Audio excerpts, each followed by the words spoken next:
Hi children, good morning to everyone. Welcome to Gurukul Vidyalaya online classes. So in the ninth class science subject, physical science, in the chemistry part, we are going to discuss the topic is matter pure. So this is the part 2 video.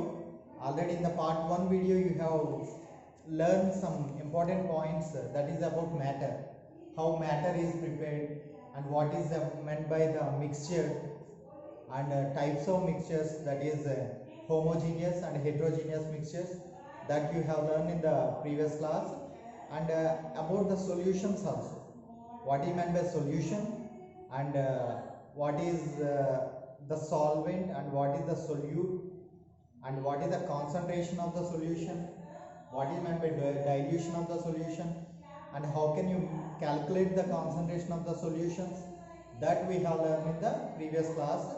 And about the concentration of the solution, to calculate the concentration of the solution, we have two formulas also. So we can calculate mass by mass percentage and mass by volume percentage. For example, mass by mass percentage, the mass of the solute by mass of the solution into 100, if you do, then we can get the value percentage of mass by mass percentage.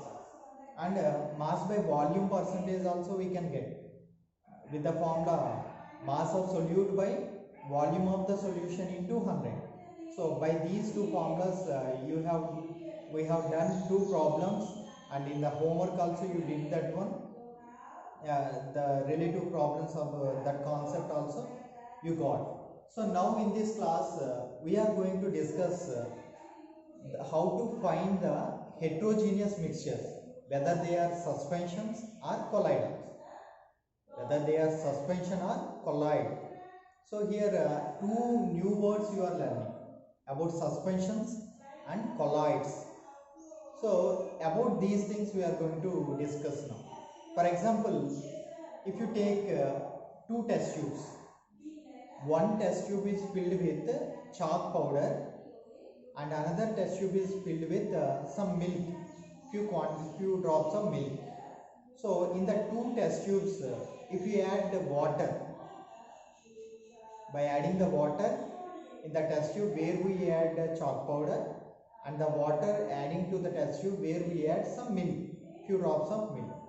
So after stirring both the test tubes with a glass rod, what observations we will find there?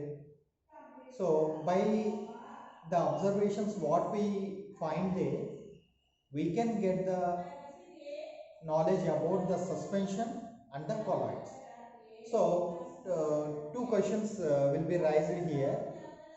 After adding and stirring that, can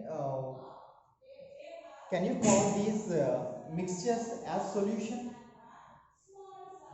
In the test tube 1, the chalk powder with water, and the test tube 2, milk with water. Can you call these two test tubes, the mixtures, as a solution? That is one of the questions. And are the above solutions heterogeneous or homogeneous? Are they heterogeneous or homogeneous?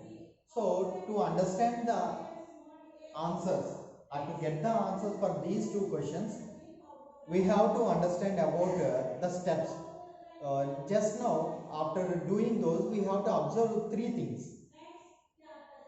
Children, do you understand? Two test tubes we are taking. One of the test tube is adding with chalk powder and water. Second test tube with milk and water.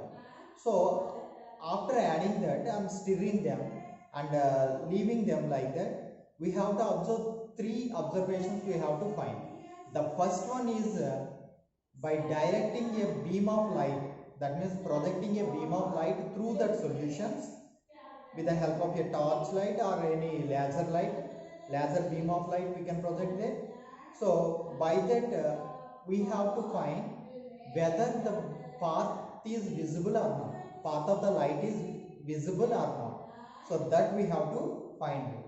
And second one is leaving the two test tubes undisturbed like that, whether the substance is settling down or not. That is the observation we have to do. So first one, beam of light, whether it is visible or not, we have to check.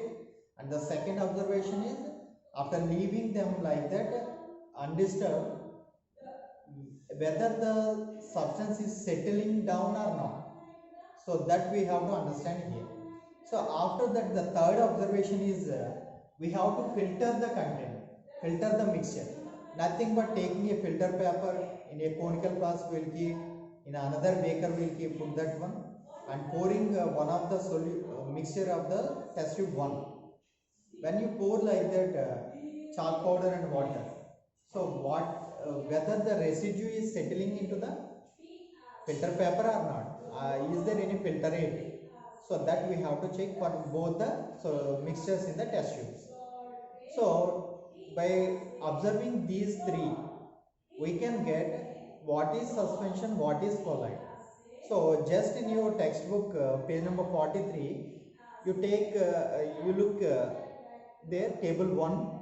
So what we are finding there in the table 1, in one column mixture is there, that is chalk powder, and next one is milk mixture, milk with water, that is a mixture.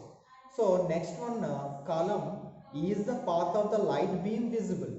Is the path of the light beam visible? Yes or no, we have to write there. And the next column is, did solute settle down? Did the solute settle down? Solute means, already in the previous class we learned about the solute. The solute means the quantity which is more we can call as solute, or which is less we can call as solute. Yes, the quantity which is in less quantity, the substance which is in less quantity, that is the solute. So that solute we have to take, and whether it settled down or not, we have to identify that. So yes or no, we have to write there. And next one, residue is seen on the filter paper. Residue is seen on the filter paper or not? Yes or no, we have to write it. So to understand that, you observe the test tube 1, which is added with chalk powder and water. So we find that the particles of chalk did not dissolve. So what will you find there? Will the chalk powder dissolve in the water? No, the chalk powder will not dissolve into the water, and it will be suspended throughout the water. That we can find it. And so what we call here, whether here water and chalk powder, are they mixing? It is a mixture, but are they dissolving into each other? No. So by that we can say this is a heterogeneous mixture. What we can call it? It called as a heterogeneous mixture. So, and another thing, and the solute particles didn't dissolve, and the particles are visible to our naked eye. Can you see the particles which is in the water of the test tube? Yes, we can see. With our naked eye, we can see the chalk piece powder in that water, as it is settling down when it is undisturbed. So by this we can say this is a suspension. What we call it is a suspension. So what we can write in the table, we can fill, see, look into the table 1, you can fill there, chalk mixture is the path of light beam visible means, no, we can write.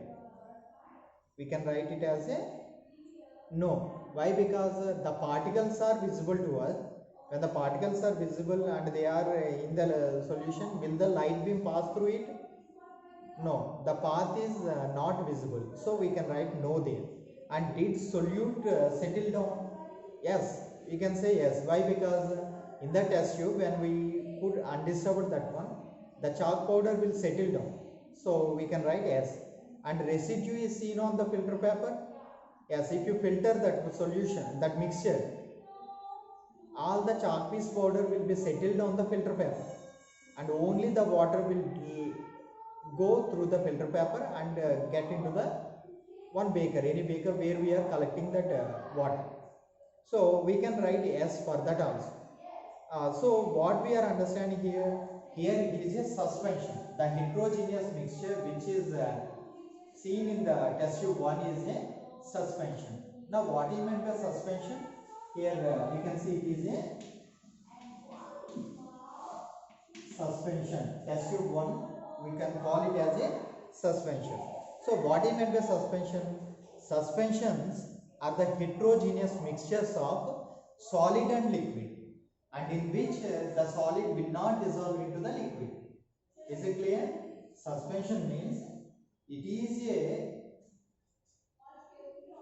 heterogeneous mixture with solid and liquid mixed with together, and the solid will not dissolve into that liquid, so it will settle down when it is undisturbed. So then we can call it as a suspension. One more example for this is if you add soil and water, will the soil dissolve in the water? No, it won't dissolve into the water, and it will settle down there. So by that, and the path of the beam of light will not be visible there. So by that we can say it is a suspension. And next one, to understand about the second test tube, just you think about that one. So the particles of the milk in the second test tubes are uniformly spread.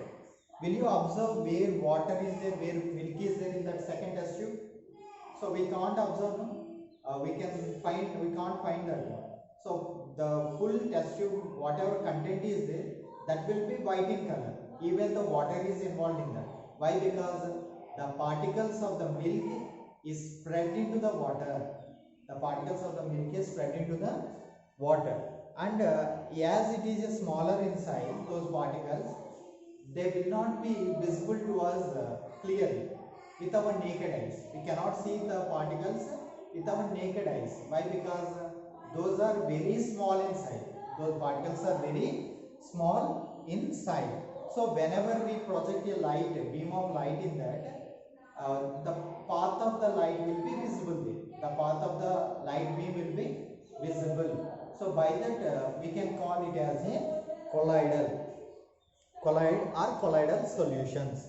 We can call it as colloid or colloidal solutions. So here even it appears as a homogeneous mixture, it is a heterogeneous mixture.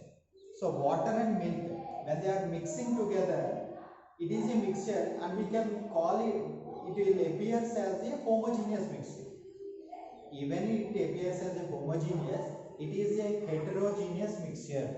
It is a heterogeneous mixture. So colloidal dispersions may appear homogeneous but are actually heterogeneous. So here the one, for example, milk, butter, cheese, cream, and gel, boot polish, and clouds in the sky. So all these are the examples of some colloids. These are examples for some colloids. So one box is there, think and discuss. What is the first question given there? Have you ever observed carefully the syrup that you take for cough? So whenever you got that problem, any cold or cough, what happened? We are taking some syrup. When you went to the doctor, when you consult the doctor, he will write. Generally for the children, we'll use some syrup to get cure of that cough or cold. So here the question is it a suspension or colloid? Is it a suspension or colloidal solution? So do you know, children, when you are using those type of syrups, something will be written on that syrup. Generally we will see there that what it is written is shake well before use. What we'll observe there? Shake well before use. So whenever we take one syrup, before using that one, we will shake it well. After shaking only we have to take into the stomach. Why? Because if you observe like that, if the solution is undisturbed like that, just we will find some particles will be settled down into that bottle. Some particles will be settled down, and the liquid substance will be above of the that bottle. So that syrup we can call it as a suspension. So we can call it is not a colloid, we can call it as a suspension.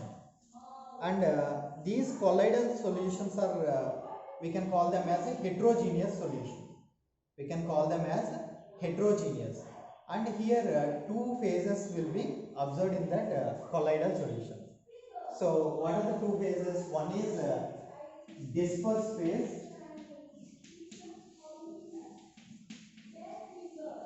dispersed phase, and the second one is dispersion medium. Dispersed phase and dispersion medium. So these two things will be combined together and it is called as a colloidal solution. So now what is meant by dispersed phase? What in the two substances, what we call as a dispersed phase? So dispersed phase is the substance that present in the small proportion.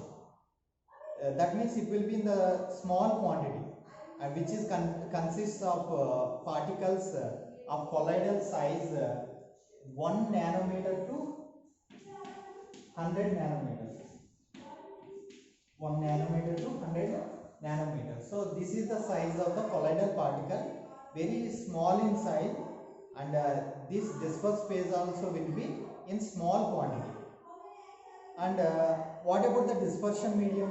Dispersion medium is in which the colloidal particles are dispersed in that solution, in that substance. So that is the dispersion medium. So previously we discussed about the solutions, no? Their solute and solvent are having in the solution. So solute is the smaller quantity and solvent is the more in quantity.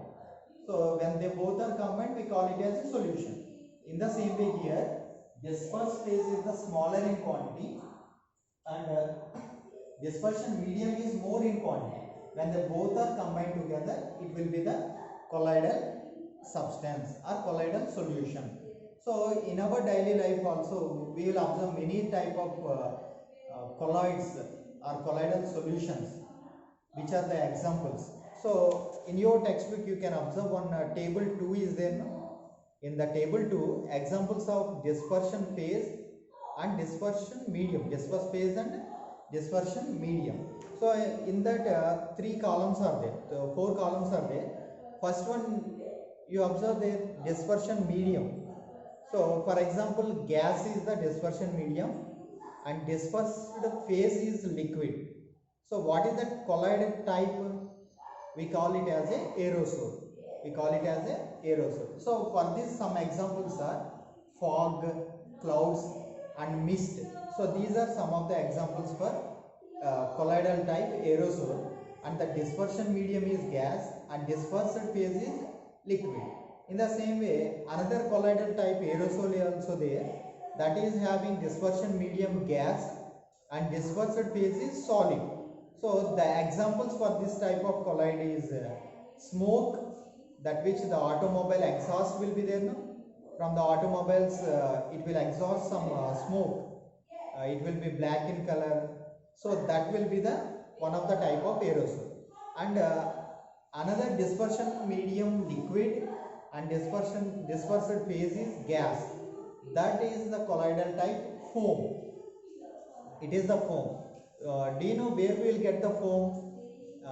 For the shaving cream we will get no foam. Your elders, your father or elder one, they will apply shaving cream to while they are doing the shaving. So that foam will be there, no? So in that the liquid and the gas is there. So these two are combined to form a type foam as a colloidal type.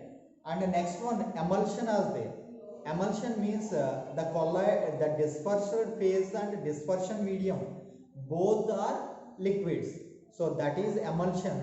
And the examples for this is milk and face cream. Milk and face cream. And the next one is liquid and solid. We can call it as soap. So the examples are mud, milk of magnesium. Milk of magnesium. So another one, solid and gas also there. That is also foam colloidal type. And the examples are foam, rubber, sponge, pumice stone. Do you know pumice stone? It will be light in weight. Some white color stones will be there. People also use that one. So that is also one of the type of colloid. And next colloidal type is gel. Solid and liquid are involved in that. Solid is a dispersion medium and liquid is a dispersed phase. So here jelly, cheese, butter, these are the examples for that type of colloidal type gel.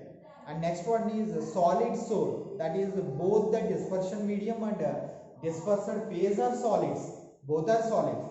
So the, for example, colored gemstone, milky glass, so these are the examples for the type solid soul. It is one of the types of colloids.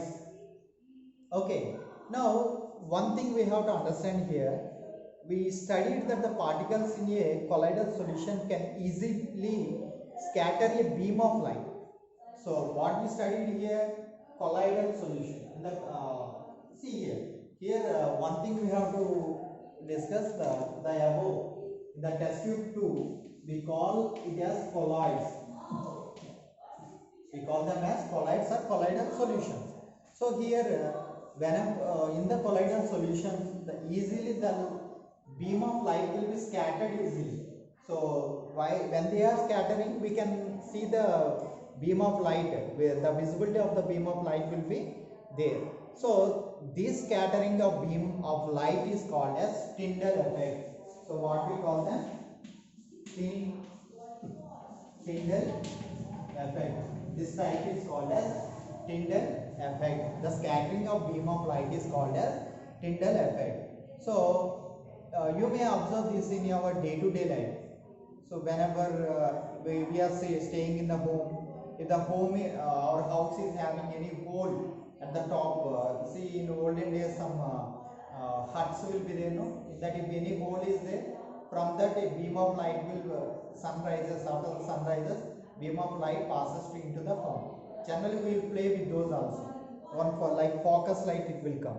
And here in some of the rooms are some windows will be there. When the window is partially opened, then when sun rays are falling into the room, so those rays will fall like a Tyndall effect. So we call them as a Tyndall effect. And sometimes while walking on the road also, if the dense trees are there, more trees are there, so between the leaves and branches, some light rays will fall on us, on the road. So that is also called as a scattering of beam of light, and we call it as a Tyndall effect. So did you ever observe this phenomena in the cinema halls? So in cinema halls, in theaters, when we are watching the movies, we'll sit here, the screen will be there.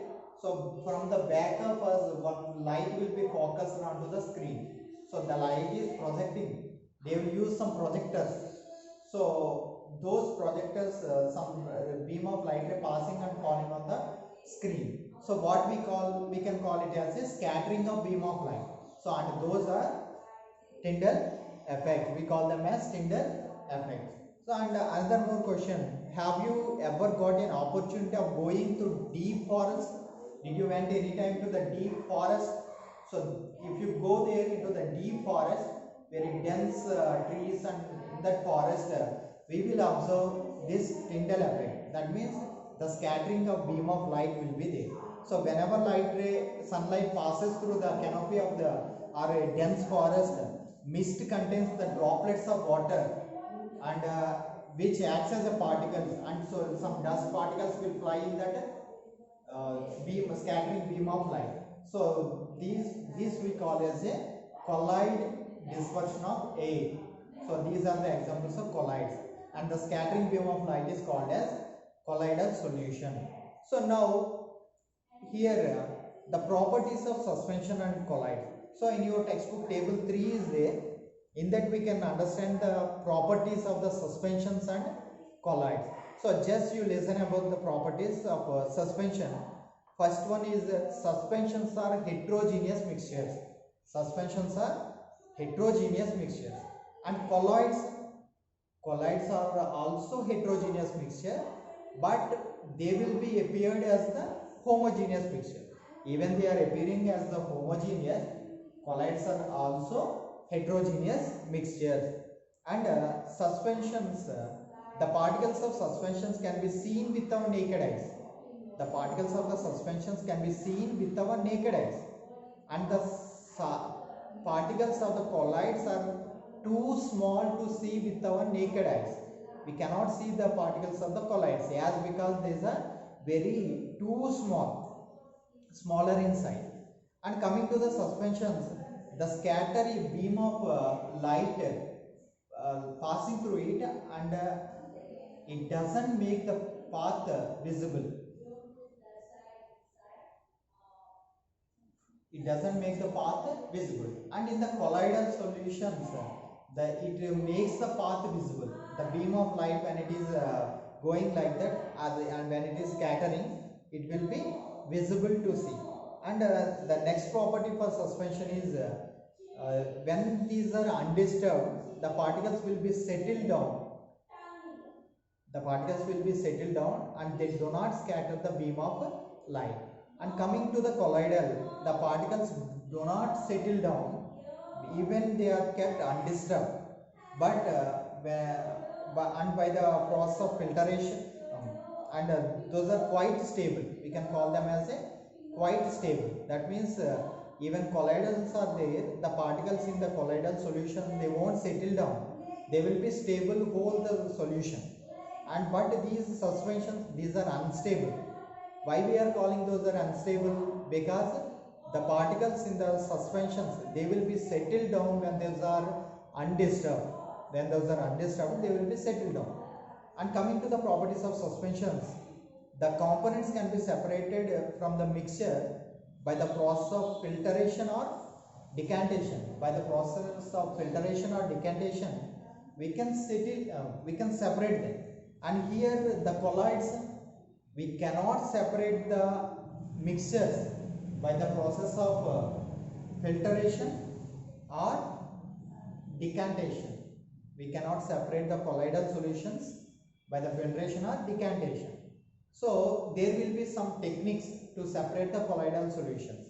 One centrifugation, we call it as centrifugation. That is the technique is used to separate the colloidal solutions. So children, do you understand the properties of the suspensions and the properties of the colloidals? So what you have learned in this topic in today's class about the suspensions and colloids. Suspensions and colloids. And their properties also we have discussed. So meanwhile, the scattering beam of light, that is called as Tyndall effect. So about all these things we have discussed in this video. So children, after watching this video, you read the textbook thoroughly and keep the important points in your mind. And after watching the video, you can do the given work by the WhatsApp group. Okay children, thank you very much for watching this video. Thank you.